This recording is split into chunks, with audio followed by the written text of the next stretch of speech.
Retomando o episódio anterior, tudo obviamente por culpa do Gilberto, que se abriu tanto nessa conversa aqui e também suscitou tanta curiosidade. Que legal. Né? Nessa conversa que assim, acabou que a gente estendeu muito, surgiu muitos outros assuntos, né? Viramos flow, né? Viramos flow.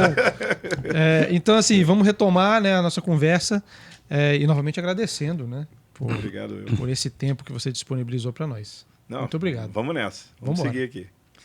E ainda falando sobre barreiras, eu acho que tem uma parte essencial, né? Que é a ideia, da competitividade, né? Então, se eu estou o tempo inteiro querendo buscar o foco do meu papel dentro da organização, né, baseado, eu preciso de um inimigo para poder me desenvolver, se esse é o meu paradigma, a minha crença, que já é a maneira como foi criado, a maneira, né, que o mundo, né, como eu dizia, selvagem, um mundo que você tem que ser sobrevivente, a pessoa transportar. Olha, me dói às vezes, quando eu vejo, falo muito com startups, né?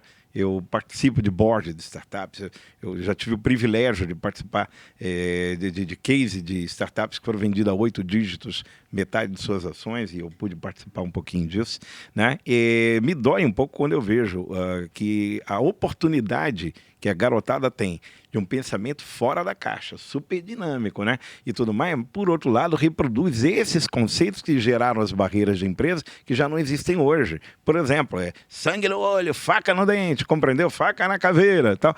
Até compreendo o espírito, né? A motivação para você exigir de si mesmo, para você não ficar no lugar comum, de você ir além. Eu entendo essa dinâmica e ela bem trabalhada, ela é positiva, ela é motivadora. Mas se você levar para o olhar em que eu estou reproduzindo de novo o olhar do concorrente como meu inimigo, é muito mais complicado.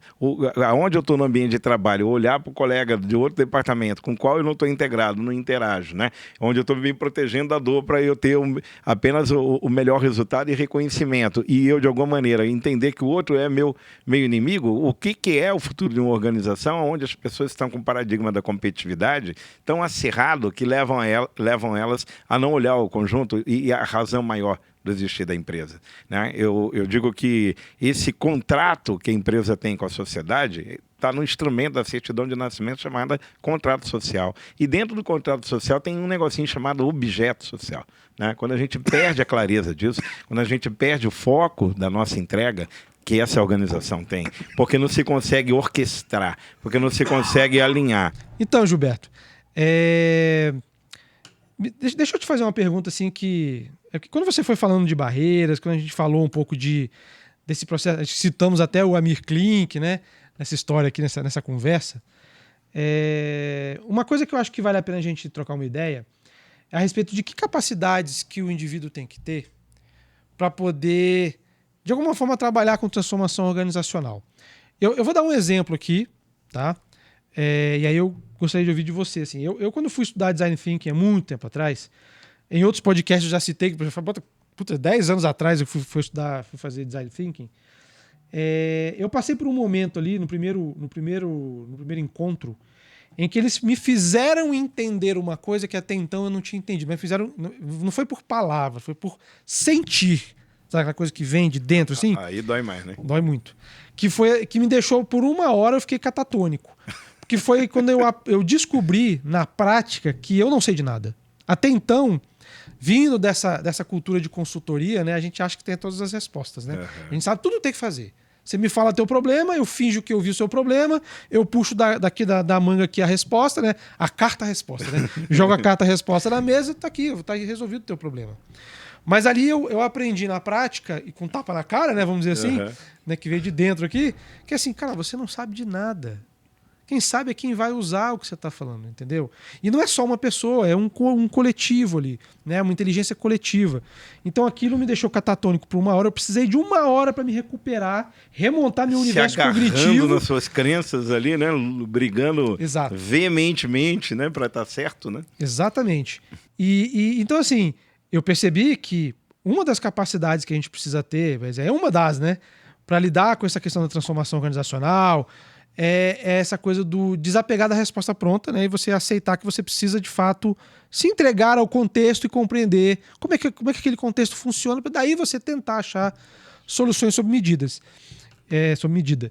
Então, assim, eu queria ouvir de você também a respeito dessas capacidades assim que são necessárias, que um indivíduo tem que ter para poder trabalhar com transformação organizacional e digital. Né? Olha, se desconstruir tem uma relação com o budismo sobre a pregação da impermanência. Né? Aceitar que a vida é impermanente, né? Aceitar que nós temos, para poder evoluir, que ter essa capacidade de desconstrução. Você mencionou um episódio que eu imagino a tua dor, porque eu passei por dois muito semelhantes. Em agosto de 1999, eu já era do comércio exterior e já era empreendedor há muitos anos, embora ainda muito jovem naquela ocasião, né? E eu fui fazer Empretec, que recomendo rigorosamente para todo mundo fazer, dentista, dono de padaria, quem quer que pense em correr risco de capital, né, vá fazer Empretec, que é uma formação da ONU, né, ministrada no Brasil pelo Sebrae. Né? Então, eu fui me submeter a 36 características de comportamento empreendedor, que eles chamam lá de CCS. Bom, primeiro que eu fui para lá com um altíssimo nível de arrogância, com um ego maior do que, do que os meus pequenos 1,63 m, né? Mas tinha uns 5 metros de ego, né? Onde eu disse, vou engolir, porque disseram, são 9 dias de imersão, Tarcísio, né? Em que as pessoas ficam ali confinadas, parece um Big Brother, né? Experimentando essas 36 características. Eu falei, eu vou engolir todo mundo. Né? E o que eu estava de olho? Como eu já era do comércio exterior, eu queria o diploma com o nome ONU, Nações Unidas. Só vou lá para cumprir tabela, porque eu sou empreendedor, não preciso de cursinho. Né? Olha o tamanho da pedância. Wesley, para resumir, Tarcísio, eu nunca tomei tanta porrada. Essa dor que você falou, eu sei. Porque no segundo dia eu pensei em abandonar, porque eu não conseguia me enfrentar com o fato de que aquelas coisas que eu achava que eu era o ó do Borogodó, eu era muito ruim, né? Eu era muito ruim, eu tinha que olhar para aquilo que eu achava que era bom e não era. Por outro lado, também, eu me agarrei, né? Igual, o barco vai virar, então deixa eu treinar, né? Muitas coisas que eu não imaginava que eu tivesse característica de comportamento empreendedor favorável, positiva, que eu não considerava, demonstraram ali nas experiências, nas vivências que eu tinha. Então, isso foi que me ajudou a continuar e foi uma linha divisora no meu resultado empreendedor. Agosto de 99 para trás, agosto de 99 depois, com o Empretec, que recomendo. A outra foi num outro exemplo completamente diferente, mas tão doloroso quanto. Essa dor veio quando eu fui fazer uma experiência engraçadíssima no Templo Zulai, que fica em Cotia, um templo tibetano, né? Mas de origem taiwanense. Quando o Dalai Lama vem ao Brasil, né, por conta das perrengues dele lá com a China, ele fica num mosteiro tibetano de origem taiwanesa, que é o Templo Zulai. Cotia, que eu recomendo. Um amigo muito querido, um grande líder empresarial, organizacional da área de tecnologia, né, que era meu cliente também, além de amigo. Ele diz o seguinte, olha, a coisa é um pouco mística, a história seria longa, não dá para contar aqui, mas o fato é que ele foi fazer uma imersão. E ele falou assim, vai ter uma imersão do nobre silêncio e da meditação lá no Templo Zulai no carnaval. Gente, carnaval, eu sempre coloquei o carnaval a criança para brincar. Eu já desfilei com meus filhos na Portela, aliás, eu sou portelense, né? Eu venho assim de um olhar em que você tem que colocar a criança para brincar. Esse yin yang tem que ter a criança do yin e do yang ali para se divertir, né? Bom, mas não cabia muito dentro do meu plano, embora eu já meditasse há tantos anos, e para um período carnavalesco, né, abrir mão lá da Sapucaí para ir meditar no templo, né, tibetano. Fui. E antes de sair de Brasília, né, em direção a São Paulo, eu comentei com vários amigos, né, dizendo o seguinte, olha, segundo as regras que o meu amigo contou, se você, a partir do momento que ele falar, a partir de agora não pode mais falar, por isso chama nobre silêncio, então imagina ficar o período do carnaval inteiro sem poder abrir a boca, né? Você é reprimido uma vez, repreendido, né? Uma vez, a repressão tinha com a reguinha nas costas quando você estava com a postura de meditação errada. A monjazinha carequinha, tome, né? Não, mas você era repreendido e avisado, olha, não repita, não fure o pacto, você não pode falar.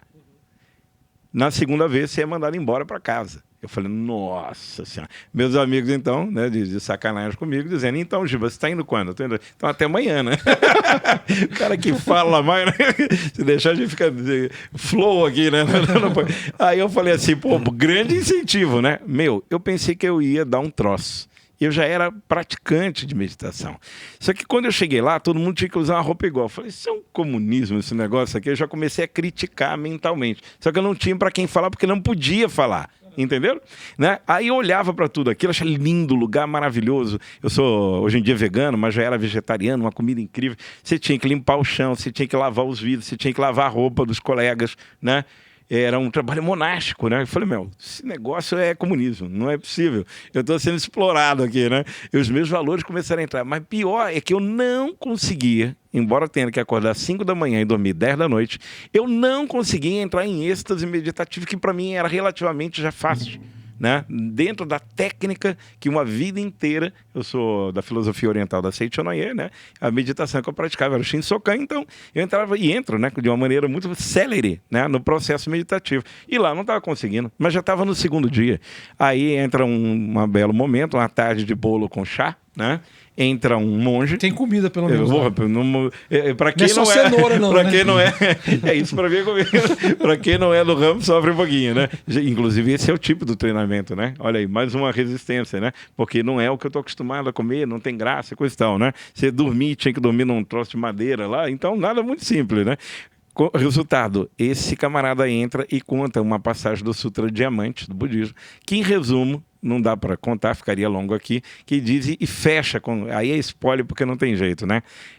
Para novo conteúdo, né? Imagina esse copo transbordado, né? Para novo conteúdo, se eu quiser substituir esse conteúdo, é preciso aprender a esvaziar-se. Na hora, ele contou toda a passagem do Sutra Diamante para chegar no final nessa conclusão. Aí foi uma tabefada no meio da venta, você entendeu? Que eu fiquei tonto e eu vi o tamanho do ego do meditador, o ego espiritual, né? Que eu achava que tinha que todo mundo adaptar o lugar que eu estava ao meu... Quer dizer, é uma loucura. A gente vê a insanidade. E outra coisa, eu pude entender o barulho ensurdecedor da minha mente quando eu não podia abrir a boca para falar. Eu falei, aonde eu estou na minha centralidade? Meu Deus do céu! E foi uma das melhores coisas que ocorreu na minha vida, foi essa experiência no Templo Zulai, em aprender, Tarcísio usou, a escutatória. A começar de ouvir a si próprio. Se você não estiver disposto a esse processo, você vai poder ter aí, né, de acordo com a energia do teu pensamento, né, os resultados que você pretende. Mas a que preço? É igual alguém dizer, com as novas tecnologias, vão ver 130 anos. Com que qualidade? O sujeito fala 5 idiomas. Eu bato palma, eu me entusiasmo muito mesmo, né? Quando eu vejo algo assim, puxa, que incrível. Mas o que ele fala nos 5 idiomas que ele fala? Ele é positivo? Ele é otimista? Ele motiva a vida? Porque se ele é um negativo, se ele é um derrotista, né? Era melhor ele ter nascido sem língua, né? Entendeu? Do que dominar 5 idiomas e ficar proliferando o pior por aí, né? Então são essas reflexões que vale a pena. Mas esse templo e essa experiência é só no carnaval? Ou... Não, tem. Aí vale a pena consultar o site lá, que tem uma programação bem variada. Engraçado nesse trem. É legal. No dia seguinte a gente vai te receber no aeroporto. Não, eu vou resistir. Vai sim, eu tenho certeza. Deixa eu te fazer uma pergunta também, que acho que é legal a gente explorar, que tem a ver com, talvez, pela experiência que você tem de vida, né? Quando você contou a sua vida aí, né? É de longa experiência, apesar da baixa idade, você é novo ainda. Agradeço. Eu acho que é legal a gente ouvir de experiências de sucesso e às vezes até de insucesso, né? No que se refere a essa questão da transformação organizacional e digital. Tá bom. É bacana, assim, para complementar o que a gente está falando, dessa capacidade de flexibilidade, eu tenho 3 cases aqui, aí eu vou entrar um pouco no meu sucesso e insucesso pessoal, né? Que é um pouco do que você clama aqui. Mas só para complementar para os nossos ouvintes e telespectadores, né? Imagina vocês que a gente tem a Tiffany Joalheiros, né? As mulheres particularmente gostam muito, né? É extraordinário, né? Bonequinho de luxo projetou as joias da Tiffany, né? Foi um grande filme para o mundo inteiro, né? Virou uma grande corporação, um dos maiores do mundo no retail de joias, né? Mas a Tiffany, quando começou, era uma papelaria. Né? Olha que interessante, eu estou falando do ano de 1837, né? A jacuzzi, que a gente está habituado a ver, banheira, né? Também lá nos Estados Unidos, no ano de 1925, o que eles fabricavam? Bombas d'água. A grande questão para eles daquela época, a vida em 1925, naquela região onde eles surgiram nos Estados Unidos, era poço. né? Era fazer com que a água viesse à tona, buscar água para as pessoas, né? Mas com o passar do tempo e a mudança desse mercado de bombas d'água e novos concorrentes, etc. e tal, eles conseguiram adaptar e olhar para uma necessidade que não era uma necessidade de sobrevivência como uma bomba d'água, já era uma necessidade de conforto, de bem-estar. E aí surgiam as banheiras, né, de hidromassagem e tantas outras coisas que a jacuzzi tem hoje. Em 1947, lá na Coreia, uma empresa chamada LG começou com químicos. Ela era uma fabricante de químicos. E nós sabemos que a LG é uma grande empresa da indústria eletroeletrônica, é uma das líderes globais, um global branding, né, que é o brand que a gente fala, né, sul-coreano como tem outros, né. Aqui no Brasil a gente viveu no período da pandemia um desafio muito grande, né, e aí eu posso trazer já os meus próprios exemplos particulares, né? Mas só para complementar, um exemplo muito interessante que a gente pôde ver foi da Magalu, né? A Magalu já vinha preparando há muito tempo a transformação digital da Magalu, né? Nesse contexto que nós estamos falando, a transformação digital tá inserida aqui, né? Com ênfase. Quando você vê o mercado, o tamanho do desemprego que gerou a pandemia, né? E eles já estavam treinados, preparados, né? Olhando para o futuro e percebendo que olha, só para você ter uma ideia, no ano de 2020, o consumo no meio digital, o e-commerce, faturou em bilhões de reais mais do que a venda de todos os shopping centers do Brasil reunido. Né? Então, o pivotar para o digital aconteceu de maneira muito forte, eles estavam prontos. Só que com um detalhe, como o desemprego foi muito grande, o grande modelo de segredo do sucesso da Magalu foi o fato de que eles conseguiram criar o white label. Né? Ou seja, aquela pessoa, aquela mulher desempregada tendo que sustentar seus filhos, aquela pessoa podia ter a sua loja Magalu e recomendar para os seus amigos via o WhatsApp, via os mecanismos mais simplórios, e ela só tinha que fazer com que essa rede, de alguma maneira, consumisse para ganhar sua comissão. Isso fez com que a Magalu tivesse um grande crescimento. A Magalu, nesse momento que a gente fala, já passa por outros problemas, por outros desafios. Não é isso? Então veja como é dinâmica e como é bonito o valor da vida. E você voltou a uma palavra importante aí, ecossistema de novo, né? Ecossistema, sempre. E assim, e a sensibilidade de olhar para esse ecossistema, entender os movimentos. Né? O sistêmico aí é muito, muito importante nesse termo. Né? Eu olho para o ambiente e vejo o movimento sistêmico. Como é que eu me comporto? É muito bonito perceber que grandes líderes estão, por exemplo, trazendo resolução de conflitos para dentro da organização, ou mesmo, em grande maior parte, de conflitos societários, através de uma terapia chamada constelação familiar, por exemplo. Então, olha que fantástico que para onde o mundo está caminhando, né? Eu próprio já vivi assim, as minhas dificuldades de fazer esse processo de transição, né? Empresarialmente falando. Porque eu tenho uma formação em comércio exterior há 28 anos. Né? Então, em algum momento, a Going Global Consulting, né, eu fiquei com um paradigma muito atrelado à experiência que eu tive na Apex, de levar 80 setores para o mundo e tudo mais. Mas eu tinha uma bagagem de ter criado um projeto tecnológico, né, que foi vencedor, que é reconhecido no país, está em 3 livros do governo, que foi o projeto de exportação de software. Né? Apenas há 5 anos atrás, quer dizer, a minha empresa já tem 11 anos desde que eu saí, apenas há 5 anos atrás, eu priorizei o foco da minha consultoria em internacionalização de negócio de base tecnológica. E hoje em dia, e cresceu por conta disso, mas cresceu no sentido de criar uma amplitude maior, uma diversificação maior, um potencial maior de atendimento. Né? Porque o domínio é algo muito diferenciado, é o oceano azul. Né? Você dá uma consultoria de exportar ou de importar produtos em geral, tem muita gente fazendo. Né? Mas você fazer isso em negócio de base tecnológica, hoje em dia a gente já está olhando para temas da base tecnológica como engenharia genética, biotecnologia, nanotecnologia, materiais bidimensionais como grafeno, a gente está olhando para aeroespacial. Né? Quer dizer, é um processo de percepção por atuar como futurista. Né? Eu tenho aí um blog, me permita a propaganda, no Jornal Correio Brasiliense, o nome desse blog é O Futuro Já Começou, né? Gilberto Lima, O Futuro Já Começou, vai chegar lá no blog, tem 1,5 milhão de visualizações, para vocês terem uma ideia.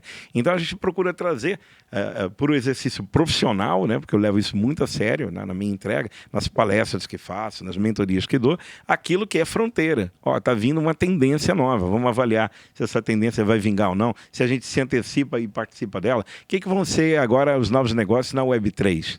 Quem está olhando para isso? O que é uma DAO? né? As organizações autônomas descentralizadas. Quem que está entendendo isso? Qual é o impacto que vai ter na geração das criptomoedas oficiais dos bancos centrais que estão vindo aí? O Pix é um exercício, o Pix vai poder agora funcionar em 60 países, mas o que está vindo aí é o real digital. A China já fez o yuan digital. Essa simples mudança no sistema financeiro internacional, que impacto tem na atividade que eu estou? Desde uma venda, um varejo de verdura, né, a uma grande corporação de tecnologia, que impacto tem esses movimentos? Para onde vai caminhar numa economia descentralizada, que é para onde vai o mundo, de tokenização, né, os negócios não fungíveis, né, os NFTs, mas também os negócios fungíveis, né? Como é que eu posso entender que um empreendimento de um condomínio de luxo em Manhattan, né, foi vendido em horas, né, com token imobiliário, porque alguém numa plataforma tinha 10 mil pessoas, alguém comprou um tijolinho daquele empreendimento e alguém comprou um andar, uma unidade, né? O nome disso é universalização do direito de investimento, né? Que eu nunca sonhei que podia injetar um pedacinho ou muito do meu capital num condomínio de luxo de Manhattan, né? Porque eu, por exemplo, não uso na hora de fazer pesquisas, hoje em dia eu não uso os tradicionais buscadores, que todo mundo sabe qual é. Eu uso o Brave, o BRAVE, que já está há 4, 5 anos. É um buscador da Web3, porque ele não tem propaganda. Então isso me facilita, me dá uma dinâmica melhor quando não tem aquele monte de poluição. Com um detalhe, se eu quiser ver propaganda, eu sou remunerado. Então na Web3, a privacidade de dados, na Web3, o potencial de você ganhar, né, para ser um early adopter de uma nova tecnologia, né, para você ser um experimentador, né, vem muita coisa diferenciada por aí. Agora, eu vou olhar para isso esperando que um dia aconteça, deixar que quem tiver que errar, erre primeiro para depois eu entrar, né? Eu aprendi com a ministra Dorothea Werneck, quando nós iniciamos uma grande evangelização pela exportação no Brasil, ela tinha sido ministra da Indústria e Comércio, falou, meu filho, quando você tem algo inovador, algo novo acontecendo, você tem 3 características. O povo que é completamente cético, você desista dele, que você nunca vai convencer ele, não perca teu tempo. Ele não acredita em hipótese nenhuma, nem que você prove, ele não adianta, ele não acredita. Você tem, por outro lado, os empolgados, os early adopters são isso, né? Ele paga muito caro para ter um novo equipamento que ele quer ver, tal, experimentar, e às vezes aquilo não vai dar nada, né? Não vai para lugar nenhum, né? E os entusiasmados. E você tem, em grande maioria das vezes, pelo menos no Brasil, os São Tomés, né? Que é aquele que fala, eu não vou entrar nesse barco, só. O que é isso? Aí ela falando, né? Não, o trem pode dar certo, eu não estou lá, uai, né? Então ele fica meio que entendendo o movimento, né? Quem nós somos nesse processo da mudança, da transformação do mundo, do conjunto de valores e crenças? Quem nós somos diante de uma nova realidade, Tarcísio Wesley, onde pela primeira vez na história da humanidade tem 5 gerações convivendo juntas? Isso nunca tinha ocorrido. Isso nunca tinha ocorrido, né?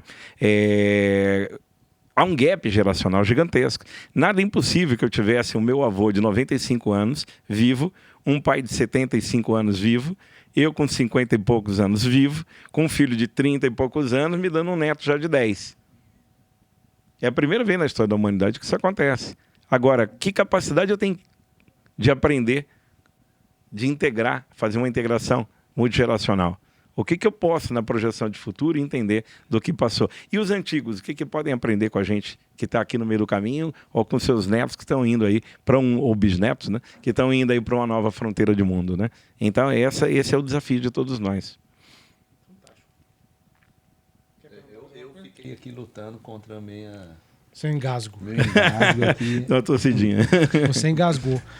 Mas eu acho que tem uma coisa interessante nessa fala do Gilberto agora no final.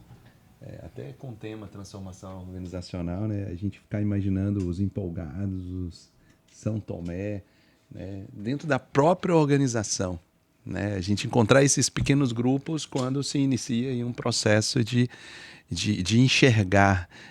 E um pouco antes você também falava de algumas perguntas que antes mesmo de enfrentar esses pequenos grupos, né, essas perguntas, qual é o momento de eu fazer de que essas perguntas sejam feitas, né, para a liderança, né, dentro da organização. Nós que estamos em consultorias, a gente se depara com algumas lideranças que preferem que essas perguntas fiquem ao lado, né, ou seja, imaginar-se daqui 30, 50, 100 anos e já começar a pensar nessa mudança já estrutural, isso é fácil, não é? De jeito nenhum. Né? Pelos exemplos que você deu, com certeza sair de uma papelaria para uma marca de joalheria, né? E quantos não estão passando por isso agora, né? Agora. Então, eu acho que, Gilberto, eu acho que é um ponto interessante, esses dois pontos, né? Como deparar-se com esses grupos, né? Com os São Tomés que vão querer ver, né? Com os empolgados e os que não querem nem saber, e como encarar essas perguntas que são tão importantes, né? Ou seja, ainda olhando para a transformação organizacional, como é que esses dois, eu como liderança, consigo equilibrar? Primeiro que todos são importantes, né? E a escutatória, né, que você fala, né? O curso de oratória tem muito, escutatória eu não conheço nenhum ainda, né? Né? Aliás, conheço já, graças a Deus tem grandes nomes já nessa área, né? Mas a oportunidade, a capacidade de poder escutar e também traduzir e integrar diferentes perspectivas, né? E aquela história, né? As perguntas servem para mover o mundo, né? O que move o mundo não são respostas, são perguntas. Toda hora eu me pergunto, dentro de um determinado objetivo, dentro do mês dos meus desafios empresariais, que você pedia o meu depoimento mais pessoal, eu o tempo inteiro digo, o que eu não fiz que se fizesse teria me dado um resultado melhor do que eu obtive? Essa é uma pergunta que me acompanha o resto da vida. O que eu não estou fazendo, e não quero ver que não estou fazendo, né? É isso. O que eu não sei que não sei? O que eu sei que não sei? Mas o que eu faço diante dessa resposta, né? Como é que eu faço para saber, portanto? E às vezes eu não sou super-herói, o líder não é super-herói, né? Ele tem que estar complementado, ele tem que estar orientado por time, né? Aí os desafios de você ter um time tem os lados pragmáticos, de uma seleção, de uma contratação, dos skills, das experiências, blá, blá, blá. E, na minha opinião, tem o lado da sintonia também, né?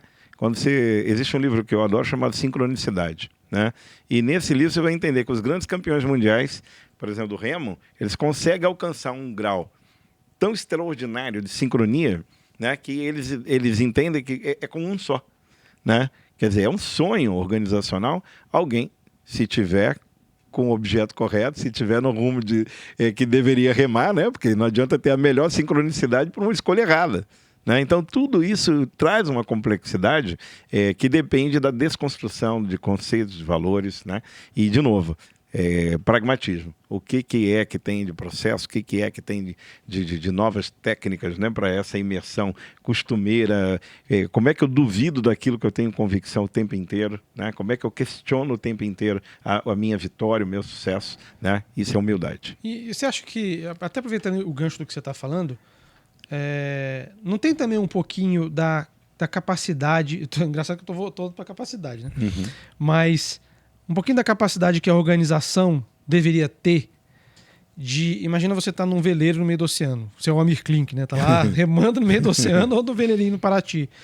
Essa capacidade de olhar para o horizonte e falar assim, não, eu sei que eu quero chegar na Antártica ali, mas, cara, eu tô olhando para frente, eu tô vendo que tá vindo uma tempestade.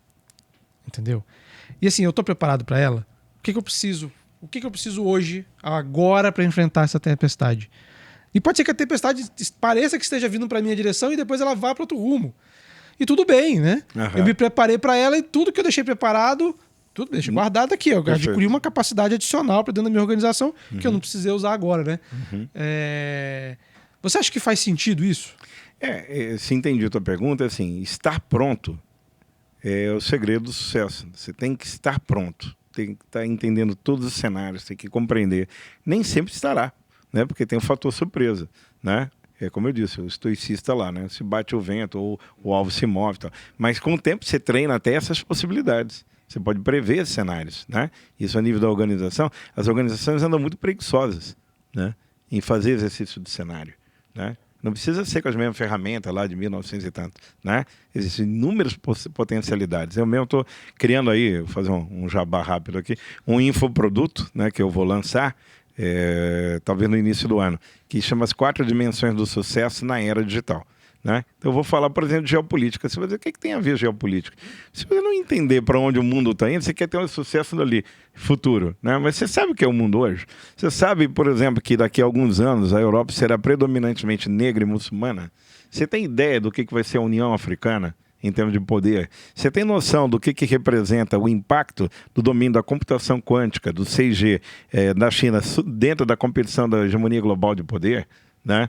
Você compreende qual é o movimento dentro da geopolítica que está ocorrendo agora no tema da Ucrânia, onde um dos temas, por exemplo, é o degelo, né? Que está aumentando o volume de água no Báltico e parte do território ali onde o Putin está de olho vai permitir uma espécie de canal do Panamá, que é um novo business que ele pode gerar de sustentabilidade, já que o petróleo está indo embora, a energia que ele usa já não funciona, né? Quem está entendendo o mundo? Eu, como sou do comércio internacional, eu tenho essa obrigação. Como eu sou de tecnologia e futurista, eu tenho essa obrigação de estudar. Mas as pessoas, em geral, estão muito por fora, estão olhando para os seus mundinhos ali, né? Lindos mundos, não estou questionando a qualidade do mundo e a beleza do mundo de ninguém, né? Mas só olham para o seu quadrado, né? Só olha a visão avestruz, né? Segunda dimensão vai ser as tecnologias disruptivas da humanidade, né? As pessoas preferem não querer entender, porque, cara, eu estou tão por fora que eu tenho medo de entender essas tecnologias e ficar mais confuso. É impressionante como é verdade, né? Nessa segunda dimensão, nós vamos então desmistificar raios de blockchain. O que é? O que é uma criptomoeda? O que é uma computação quântica? O que é uma DAO? Então nós vamos tentar ajudar. A terceira, a revolução silenciosa. De alguma maneira, eu queria até te encaminhar aqui um pouco essa minha visão de vida, né? Eu acho que a gente está num momento novo da humanidade com grandes oportunidades, né? Apenas a economia circular, né, que eu dizia lá, lembra dos plásticos, etc. Apenas a economia circular, ela tem uma projeção nos próximos 10 anos de 5 trilhões de dólares como negócio, oportunidade de negócio, né? Quando você fala em economia colaborativa, economia do compartilhamento, né? Quando você entra nesse universo, você vai entender que é um gigantesco nível, com a Web3, com a descentralização da web, né? E com as novas potencialidades, quer dizer, as novas profissões, as novas carreiras que vão surgir, você tem um universo extraordinário de possibilidades que, quando eu falo lá no infoproduto, essa revolução silenciosa, essa regeneração, o minimalismo, quer dizer, o questionamento, vai haver uma transição alimentar no mundo extraordinária, as pessoas não têm ideia do que está vindo aí. Já começou com alimentos baseados em carne, baseados em planta, a reprodução celular, o fim das cadeias frigoríficas estão apontadas em função de meio ambiente. Então, o Brasil tem 25% do PIB. Como é que fica? Quem é do agro tradicional, velho e antigo, que eu há 5, 6 anos dizia, vai vir aí hambúrguer de planta que sangra igual uma enzima de carne. Os caras me chamavam de maluco. Né? Já tem hoje, né? Eu já comi aquele Fazenda Futura. Claro, o Beyond Burger, a Fazenda Futura no Brasil. O 3G, né? O Jorge Paulo Lerma lá e os dois sócios, que é um grupo brasileiro controladores do 3G, donos do Burger King, foram os primeiros a fazer a Beyond Burger aumentar em 740% suas ações na Bolsa de Valores de Nova York, na medida que adotaram na sua cadeia, né? No Burger King mundial, o uso e a opção do hambúrguer baseado em planta. Agora vem outra coisa muito louca aí também, né? Eu não vou dar mais exemplo para não ficar muito longo aqui, né? Mas você tem, por exemplo, fazendas verticais, né? As fazendas verticais são capazes de produzir 150% a 300% a mais do que a céu aberto. Ah, mas o Brasil é abençoado por Deus, é terra, é sol, é chuva, tá. E aí, como é que faz? Tem já países decretando a possibilidade de autonomia alimentar. Não vai importar da gente. Então, se você traz isso, então, da vida pessoal, da vida de uma organização, ou do olhar, nós estamos diante aí de uma transição, né? Sei lá, do que vai acontecer no caminho político brasileiro. Mas você não ouve essa discussão, né? Como é a nossa capacidade de adaptar aos novos cenários? E, por fim, lá na imersão, o tema da quarta dimensão do sucesso na era digital vai ser o futuro que há em você. Aí a gente aprofunda. Aí a gente vai entrar no aspecto mais profundo de dom, competência, habilidade, vocação. Quem é você diante disso tudo? Qual é a tua? Qual é o teu projeto de vida? Você, quando nasce, você tem um documento chamado o quê? Certidão de nascimento. O sujeito, quando bate a caçuleta, ele tem um outro documento chamado certidão de óbito. Só tem uma diferença. Na certidão de óbito, tem um negocinho lá chamado causas mortes. A rainha, saiu a causa-morte dela na quinta-feira agora. Enquanto a gente falou hoje aqui, saiu, velhice, né? Mas tem gente que foi por a doença B, foi, Deus o livre, lamentavelmente, Covid, etc e tal. Tem uma causa-morte. Só que quando você nasce, na certidão de nascimento, não vem uma causa vitae, né? Você vai descobrir. E o sabor da vida talvez seja descobrir no caminho. Descobrem, né? E nem todos descobrem. Né? Mas nós estamos aqui nesse bate-papo para tentar facilitar com essas reflexões, né? A ideia de que estar atento para tudo isso é importante na colaboração com a vida. Quanto mais eu entendo o meu papel coletivo, mais eu evoluo. Essa imersão minha vai trazer, vamos dizer, evidências sobre isso. Aguardem. Legal. Muito bom isso aí. E me fala um pouquinho desse livro que você trouxe aqui. Sim. Bom, isso aqui é uma licença poética. Ele vai dar de presente pra nós. Vocês vão ter que Eu não tenho vocês vão ter que fazer uma sociedade. Só trouxe um aí. Não, mas um acho prazer. que já tá aqui. Destinado, Tenho né? certeza que vai ser meu esse dia. Olha aí, tá vendo? Vamos lá, esse é uma licença poética, mas ao mesmo tempo que eu poderia dizer que isso aqui é um romance empreendedor, né? Ele foi escrito no período que eu viajei 150 a 200 dias por ano pelo mundo, né? Quando eu disse lá que comandava 67 pessoas em tudo qualquer lugar, eu atravessava oceanos, continentes, e para eu conectar de volta com a minha espiritualidade, que era um pauleira, porque o glamour acaba rápido, Wesley, né? O cara hoje está em Dubai, vai para a Suíça, abre o Congresso de Bancos Islâmicos em Riad, volta em Paris, e tudo isso é muito romântico, né? Agora, quando você carrega, como eu carrego, né? Macaco terra, no horóscopo chinês, virginiano, né? Com senso de espiritualidade e uma baita responsabilidade, isso pesa muito, né? Então, eu tinha necessidade de me reconectar com a minha família, reconectar com o meu lado espiritual. Então, eu resolvi escrever um livro que foi lançado já em Portugal no ano de 2019. Eu preparei ele para lançar no Brasil, mas veio a pandemia. Lá se chama O Empreendedor e a Espiritualidade. É uma história, e aqui ele se chama Entre o Ser e o Ter, onde está o amor, né? Esse livro, que já é um sucesso aqui, eu cheguei nessa madrugada do Piauí, onde fui lançar lá também tudo que levamos, vendemos. Aqui os 2 lançamentos esgotaram. Ele reflete sobre a dicotomia, né, eterna da humanidade, entre espírito e matéria, entre yin e yang, entre ser e ter, né? Ora a gente está mais para um lado, ora a gente está mais para o outro. E a beleza dessa pergunta, onde está o amor, é porque são 2 personagens. Ela, muito dedicada ao ser, ele, um ogro espiritual completo, um babaca completo, machista, misógino, tudo que é, né? Lamentável, assim, yang puro, ela yin puro, né? E o improvável acontece, que é uma relação, ela é uma paриsioca, né? Ela foi criada, o avô era cônsul da França no Rio de Janeiro, a mãe acabou casando com um brasileiro, ela viveu entre essas 2 culturas, né? Uma psicóloga, médica voluntária do Médicos Sem Fronteiras, lidando com órfãos em tragédias humanas, né? E esse cara que se aproxima com seu instinto predador, né? E colecionador, vamos dizer assim, né? Dentro do universo dele, né? De top models e etc e tal, ele em 8 horas de voo dá um nó, ela dá um nó nele, né? Mostrando, enquanto ele dizia dos carros que ele tem e tudo mais, ela sorri, porque ela é psicóloga, né? E começa, de uma maneira muito natural, a mostrar, né, o seu caminho de entrega ao coletivo, à vida, né, as suas meditações no Nepal, no Japão, né? Então o livro passa em 5 países do mundo, países que eu fiz, na maior parte dele, imersões para poder escrever, né? Então tem muito aqui do Rio de Janeiro também, que eu fui para Lapa, fui para Gafieira, né? Essa coisa igual o ator, né, que tem que fazer engenharia social. Sim. Esse livro tem isso também. E ele traz fatos, né? O atentado ao Charlie Hebdo está no livro, a tragédia, como eu disse, do tsunami da Tailândia, de New Orleans, tem muitas coisas da vida real para dar. Ele prende bastante desde o início ao fim, e depois a gente passa o link aí, né, para a turma, quem quiser adquirir, está à disposição. Veja, não fala de tecnologia, não fala, né? Mas ao mesmo tempo fala da transformação pessoal em polos que, ao se encontrar no caminho do meio, se iluminam. Fantástico, maravilhoso. Quer fazer mais alguma pergunta? Não, aqui eu acho que já percorremos uma jornada interessante, revelando segredos seus, depois revelando momentos em que você se viu, né, transformado ali com o design thinking. Foi bacana isso aí. E o Gilberto aqui, que nos trouxe aí muito conteúdo. Obrigado. Maravilha. Bom, primeiro vamos perguntar se ele vai sortear o livro para nós, né? Não, eu acho que sortear claro. Não, porque a gente falou muito de você no programa. Então, mas você vê a capacidade, né, de renúncia do seu amigo Tarcísio, né? Mas depois você vai ganhar o seu, viu? Então, só por esse espírito bom que você tem aí. Mas eu acho que a gente finaliza aqui, né, agradecendo, Gilberto, sua presença. Acima de tudo, sempre atento aos nossos pedidos. Sempre, né? Também lembrando quem está nos acompanhando, né, de deixar o like aí, a curtida, se inscrever no nosso canal. Importante. E se ainda não segue, né, passar a seguir.